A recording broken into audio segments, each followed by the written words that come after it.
with a 5-minute presentation.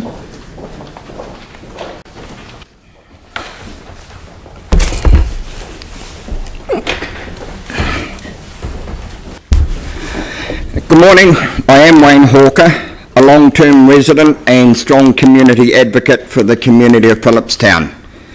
Thank you for allowing me this time to address the City Council over my concerns in regards the proliferation of alcohol outlets wanting to open up in Christchurch. At the present time, there is a serious concern for me that they are currently targeting the eastern side of town with a proposal for a new liquor land being considered in Phillipstown. As many know, Phillipstown is regarded as a low socio-economic community in Christchurch. It is rated a 9 out of 10 on the government's current deprivation scale. This on its own brings serious issues for the community to deal with without having to deal with an overexposure and easy access of alcohol to many vulnerable people living in Phillipstown. We already know that there is a liquor store approximately 30 metres from the proposed site.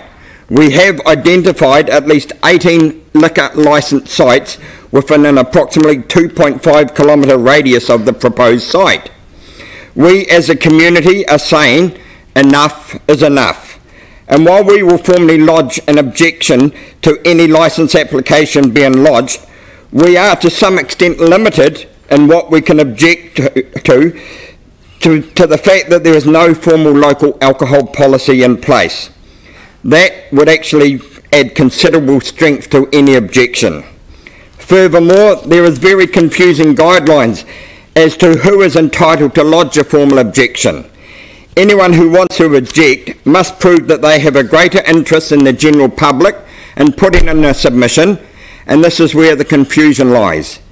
It appears you must live fairly close to any proposed site to be a person with a special involvement in organisations such as churches, schools, community organisations, etc., to have a chance to be considered as someone entitled to object. But it appears to me that what is seriously lacking is the opportunity for one of the most powerful voices that could object being able to do so. That voice is that of victims who have been harmed in some way by alcohol. Surely of anyone, they would have the greatest interest over the general public, and there should be something included in the local alcohol policy to recognise this fact, or the council could ensure that their local licensing authorities are given guidelines to include objections from such people. I have read online the Council's provisional local alcohol policy dated the 29th of September 2016. I like the intent of what you are trying to achieve, and I am aware there is a process that has to be followed. But then we as ratepayers, when are we going to have this policy in place to give us as communities more teeth to take on those who wanted to continue to flood our communities with liquor stores just because they can? My understanding, there were appeals against some aspects of the provisional licence policy when it was presented, but this did not involve the section regarding off licences. Is there any way the council can consider formally adopting in part the local alcohol policy while continuing to work on reaching a common ground place with those who are opposing the other parts of the policy?